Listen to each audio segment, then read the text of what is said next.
We will continue with our next lecture, which is Professor Margit Eckholt, professor at the University of Osnabrück in Germany. The title of her presentation is The Second Vatican Council, Actualities and Points of Interrogation in front of the plurality, the contemporary pluralities. She will speak in French. Or? Yes. Professor Eckholt, the floor is yours. Yeah, thank you very much for the presentation. As Anatia has said, I'm working in Osnabrück. It's the Institute of Catholic Theology, but in a Faculty of Education and Culture. And their dogmatics and research focus of mine is Vatican II, and I am very grateful, and I thank you very much, Jean-Paul, for this invitation to this conference, and to know also you and the foundation here. It's a great honor for me to be with you, and you have proposed this topic of the conference, and you have also changed the place of the conference to this moment. I think here I could speak about relevance of theology and also foundations for a new spiritual approach to theology. I've heard a lot about Michel de Sато. I have thought in this moment it would better fit with now what the anchor of the panel. It's now another, I think, discourse, but perhaps we will also enter now in this presentation. I have not prepared here a PowerPoint presentation. In our communication, I have prepared copies. You can share, you have the structure, and I will refer also to the points of the structure, and I hope that also in this sense it's more a traditional conference, but it will also be good for you. Also you, the students. If someone also cannot understand, please lift the hand, etc. with my French. Alors, le Concile Vatican II maintenant. Actualité, point d'interrogation face aux pluralités. C'est le titre de la conférence. J'ai trois parts. Maintenant, la première part, c'est une introduction avec cette thèse de Karl Rahner. Vous tous et toutes, vous savez, Weltkirche werden. De Karl Rahner, il a fait beaucoup de conférences après le Vatican II à München, à d'autres lieux en Allemagne, etc., où il a parlé de cette thèse. Je vais parler de cette thèse au commencement, et c'est une introduction qui montre aussi le travail de recherche. Je suis co-chef d'un projet de recherche sur le commentaire intercontinental des documents du Concile Vatican II. Et je suis chef et modérateur du Scientific and Editorial Board, where we are working with the 60 documents and 16 moderators coming from all the continents. Alors, la première partie, le réveil de l'Église mondiale. L'événement du Concile en tant que tel et les différents documents, constitution, décret, déclaration du Concile, sont des points d'orientation pour un nouveau devenir de l'Église mondiale. Je dis expressément Église mondiale, Weltkirche. C'est difficile à traduire. Je ne dis pas Église universelle, mondiale, dans le monde, comme Karl Rahner l'a formulé en décembre 65, also justement après le Concile, lors d'une conférence à Munich. C'est un départ vers un nouvel être d'Église qui modifiera fondamentalement la forme institutionnelle de l'Église catholique telle qu'elle s'est pliée depuis la réforme grégorienne, puis à l'époque moderne, dans la confrontation, de ce temps-là, avec les églises de la réforme, par un processus de réforme orienté vers la mission d'évangélisation. C'est le point central du Concile. D'une part, le départ du Concile conduit à la dimension spirituelle et théologique de l'origine de l'Église, c'est-à-dire de l'Évangile de Jésus-Christ, qui est la lumière des nations, selon le début de la Constitution Lumen Gentium, et au service duquel l'Église est sacrement, c'est-à-dire signe et instrument de l'union intime avec Dieu, comme de l'unité de tout le genre humain. D'autre part, ce renouveau, surtout en correspondance avec la réception du Concile, dans les églises du Sud est liée à une nouvelle perception des signes des temps, les défis sociaux, culturels et pastoraux de l'Église. Maintenant universelle, ces signes sont interprétés suivant le principe de la pastoralité de la Constitution pastorale Gaudium et Spes. 60 ans après le Concile, nous fêtons la clôture en décembre. Ce processus de devenir l'Église mondiale se concrétise durant le pontificat de François, le premier pape issu du Sud, et nous espérons aussi avec son successeur, le pape Léon XIV. Ainsi, les processus de réforme de l'Église locale initiés par le Concile acquièrent une pertinence pour l'Église universelle. Le Concile Vatican II entre dans une nouvelle phase de réception essentiellement déterminée par les dynamiques dans les pays du Sud. Ce processus de réforme signifie que l'Église de Jésus-Christ ne peut se réaliser que concrètement comme Église sur place, incarnée, inculturée dans les contextes respectifs. Dans les processus synodaux actuels, les églises locales et par conséquent les dynamiques complexes et tendues de la coexistence dans une église mondiale et plurielle sont prises au sérieux. Le pape François a ancré ainsi le leitmotiv de son pontificat, la synodalité, dans ce réveil de l'Église mondiale du Concile et dans la dimension directrice de ce réveil, l'évangélisation au service d'une Église crédible, vivante et missionnaire dans une société mondiale marquée par de multiples tensions. C'est aussi le départ d'une Église de face et configuration européenne vers une Église réellement mondiale, plurielle, incarnée. Par rapport au catholicisme eurocentrique de l'époque préconciliaire et malgré la forte domination européenne pendant le Concile a introduit une ouverture et donc une distance par rapport au développement européen. Cependant, la concrétisation de la transformation de l'époque initiée par le Concile a été riche en tensions, comme l'ont montré les différents développements post-conciliaires dans les continents du Sud. On a parlé de ça en ce qui concerne la théologie de la libération. Lorsque, au cours des années, surtout des pontificats de Jean-Paul II et Benoît XVI, des mouvements de théologie de la libération et des communautés de base ou de nouvelles formes de liturgie inculturée ou de dialogue interreligieux ont été critiqués et empêchés. Le pape Benoît, dans ses jeunes années, l'un des plus importants conseillers périti conciliaires allemands, a fixé la normativité de Vatican II à la continuité avec les conciles précédents, le Tridentin et Vatican I. Il n'a pas placé son herméneutique, important bien sûr, mais son herméneutique conciliaire dans le cadre du renouveau de l'Église mondiale.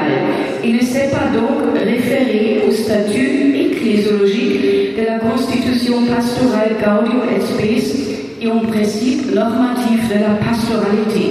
Il y avait, vous le savez, beaucoup de frictions en ce qui concerne Gaudium et Spes, et pour ça, en Allemagne par exemple, on n'a pas vu dans ces temps-là cette réception de Gaudium et Spes comme vous l'avez eu en Amérique latine ou Afrique asiatique. Les débats sur le statut dogmatique d'une constitution pastorale ont été très excités au moment du concile et aussi dans la période post-conciliaire. Les différentes contributions des grands théologiens conciliaires, Marie-Dominique Chenu, Karl Rahner ou Joseph Ratzinger, ont montré ces tensions justement. Prend-on au sérieux le principe de la pastoralité conduit à une nouvelle définition de l'identité de l'Église à partir de l'interdépendance entre l'intérieur et l'extérieur, La Constitution sur l'Église et la Constitution pastorale, so Lumen Gentium et Gaudium et Spes, vont de pair de telle manière que l'Église ne peut développer sa forme institutionnelle qu'à travers des processus constants de réforme à partir de l'analyse des changements issus des spécificités culturelles, sociales, politiques, etc. C'est-à-dire cette lecture des signes du temps. La nouvelle phase de réception des conciles sous le pontificat de François se rattache précisément au réveil dans les églises locales des différents continents. Cette forme de réception signifie que la question de l'autorité du concile ne peut pas être résolue indépendamment des questions des hommes et des femmes et des défis d'une société mondiale globale. C'est seulement prenons au sérieux toutes les formes de vie, nord, sud, etc., est, ouest, hommes, femmes, etc., etc. C'est dans ce service que s'inscrit le travail sur le nouveau commentaire interculturel et intercontinental des 16 documents du Concile Vatican II, qui est à l'arrière-plan, comme je l'ai dit, des réflexions de cet exposé. Il est nécessaire de travailler à une nouvelle herméneutique conciliaire interculturelle et d'accompagner ainsi l'Église catholique romaine sur son chemin dans le 3e millénaire au service de l'évangile libérateur de Jésus-Christ, dont l'Église est seule à tirer sa crédibilité. Malgré la participation d'évêques de toutes les régions du monde, malgré le souvenir de 2 guerres mondiales qui se sont inscrites dans les biographies de nombreux participants au Concile, ce dernier était un Concile européen. L'Europe se trouve aujourd'hui dans un nouveau moment du monde. Une nouvelle guerre a éclaté en Europe. Les débats sur la migration et les nouveaux mouvements nationalistes populistes mettent à l'épreuve le projet européen. Les traditions philosophiques et théologiques de l'Europe doivent faire face à des demandes radicales sur sa forme de pensée universelle à travers des approches du Sud, de l'Est, etc. On peut dire des approches néo-postcoloniales. C'est le point de départ. Et maintenant, cette question, la nouvelle herméneutique au chemin vers une nouvelle herméneutique du concile interculturel, intercontinental, c'est quelque chose en chemin. On doit le faire ensemble. C'est le processus synodal. Mais je pense ici, au fond, c'est aussi le principe de synodalité qui se joint au principe de pastoralité, mais le principe de synodalité, le leitmotiv du pontificat de François a ses sources dans Vatican II et dans cette dynamique nouvelle et les différentes formes de réception du concile dans tous les continents. Deuxième point, ouvrir de nouvelles perspectives en matière d'herméneutique et de réception de concile dans le cadre d'échanges intercontinentaux. Je ne me réfère maintenant beaucoup à cette forme de réception, mais je suis, quelques-uns vous le savent, disciple du professeur Peter Hühnermann, un des grands chercheurs du Concile Vatican II de l'Université de Tübingen, où j'ai aussi fait ma carrière en théologie. Et Peter Hühnermann a déjà écrit en 1997 que le Concile Vatican II est un concile de transition qui, je cite, ne peut être préservé que dans une mise à jour théologiquement fondée. Les travaux herméneutiques et théologiques aussi de Christophe Theobald offrent à cet égard une orientation importante, une synodalité renouvelée par Vatican II, qui signifie une réalisation de l'ecclésiologie du peuple de Dieu dans une Église à devenir. Ce processus d'ecclésiogenèse est un chemin qui puise aux sources de l'Évangile. C'est pourquoi la perspective biblique et herméneutique qui caractérise aussi l'œuvre de Théobald actualité est également d'une pertinence centrale. C'est dans la diversité de la genèse de l'Église, telle que la montrent les textes bibliques, que se fonde la diversité de son devenir. Cette approche permettra ainsi de rendre fructueuse une telle approche ancrée dans le contexte européen et occidental pour une herméneutique engagée dans l'Église mondiale au pluriel. Ainsi se réalise le commencement dont parlent les rabbins à la fin du concile. Je pense que nous sommes maintenant au moment de la réalisation de ce commencement. Il s'est aussi, Gisela Lafont l'appelait de cette manière l'Église période 3. Aussi pour ça, vous savez aussi, les théologiens, beaucoup de théologiens d'Afrique parlent aussi, ou ont parlé déjà, on a besoin de Concile Vatican III, etc. C'est comment, ici vous voyez la thèse qu'on a des fondements importants et des sources aussi dans le Concile Vatican II. Si on va vers le Concile Vatican III, peut-être, c'est le chemin synodal. Mais on a des sources aussi théologiques, ecclésiologiques, herméneutiques, et surtout aussi cette ouverture envers tout le monde, les continents, dans le Concile Vatican II. Dans les continents du Sud, Vatican II a contribué à un processus important de prise de conscience de leur propre histoire et de leur contextualité en tant qu'Église locale. Elle interprète les signes des temps qui agitent leur contexte respectif et commence à élaborer des formes inculturées de pastorat et de liturgie. Par exemple, vous le savez tous, le rite de Zahir, etc., les travaux de Jean-Joseph Albert Malola ou de Tarsis de Tibango. Le livre de Tibango, je l'ai lu en tant que jeune théologienne au commencement de mon doctorat avec 26 ans, et ça m'a aussi marqué vraiment un grand théologien en relation aussi avec ma diocèse de ce temps-là, Rottenburg-Stuttgart, et l'évêque de ce temps-là, un grand évêque du concile Moser. Et on peut aussi faire le lien avec le contexte en Inde, etc., etc. Ici, en Inde, c'est important, les théologiens et l'Église en Inde se souviennent de leurs propres traditions rituelles qui ont été oubliées au cours de l'européanisation du XIXe siècle. Et dans cet horizon, des théologies locales ont été développées qui, face à la nécessité d'interpréter les signes du temps, s'ouvrent aux méthodologies des sciences sociales culturelles. Je ne parle là ici de la théologie libération. On a écouté parler de ça.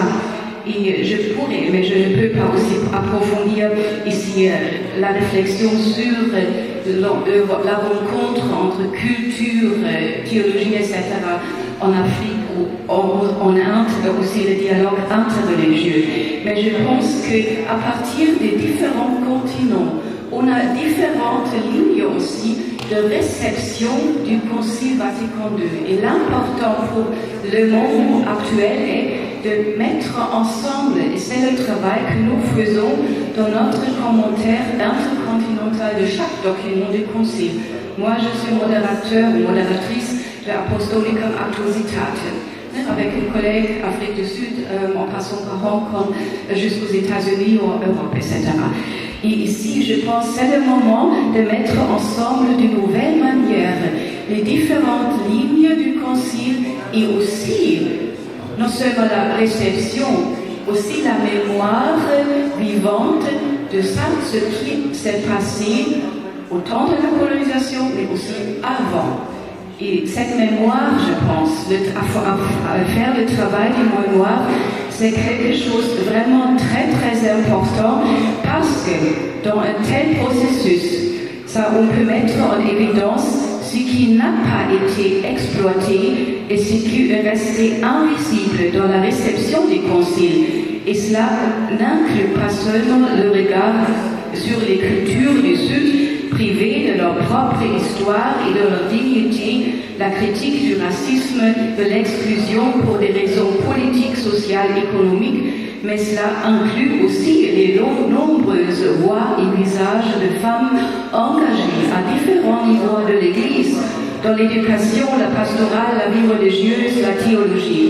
Vatican II est le premier concile du deuxième millénaire, non le premier millénaire, du deuxième millénaire où les femmes ont été présentes en tant qu'auditrices désignées par Paul VI, en tant que journalistes, en tant qu'intéressés, catholiques intéressés par les nouvelles du concile dans leur contexte respectif.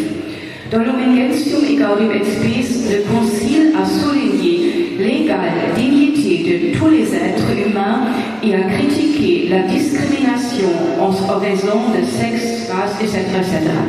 Jusqu'à aujourd'hui, il reste à prendre en compte de manière appropriée les questions, les souhaits, les perspectives, les visions des femmes dans la perspective d'une Église qui se comprend comme sacrement de salut pour le monde.